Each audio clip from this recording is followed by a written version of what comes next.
If you're going to call Iranians terrorists, if they right now had an open concentration camp where they were mass killing their own people, we would all be saying this is ridiculous. So it's rich to me that people are concerned about Iran having nukes. But I'm concerned about Israel, who won't even admit that they have nukes, having nukes, while at the same time, they are executing a genocide and a Holocaust in Gaza that the world is watching. So who's the bigger terrorist is the question today.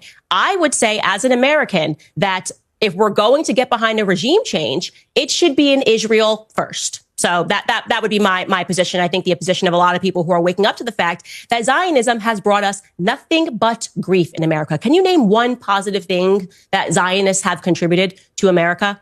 That us fighting these perpetual wars on behalf of Zionism has contributed to America? When the leader of Iran says death to America, why doesn't that concern you? That's a chant. And by the way, I want to be very clear. Why are they chanting death to America?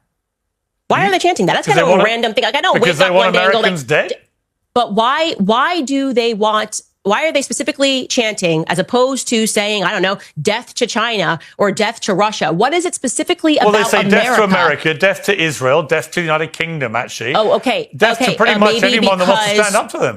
Could have had something to do with our actions in the Middle East is why I'm saying that we need a change in foreign policy. It maybe has something to do with just like killing 1 million Iraqi civilians, because Bibi Netanyahu got on a congressional stage and said there are weapons of mass destruction, and we took that to the bank, and there actually were no weapons of mass destruction, so we just killed 1 million. It could have something, I could be crazy, it could have something to do with our actions in the Middle East. The fact that we have 2,000 troops stationed in Syria right now under the guise of saying that we're fighting ISIS, while at the same time we know that Bibi Netanyahu funded the al-Qaeda adjacent front because he wanted to overthrow Syria, and they again expand their borders, immediately take on territory and sell us absolute nonsense. As you know, I oppose what the Israeli government is doing now in Gaza. I oppose the expansion of settlements on the West Bank. I think all of that is completely wrong. I do think America supports Israel because it remains the only democracy in the Middle East, and that's an important... They're not a democracy. Stop saying that, Pierce. You know better. Well, they have elections. It's not a democracy. They have elections. But who gets to vote in those elections? Do the Gazans get to vote in that election?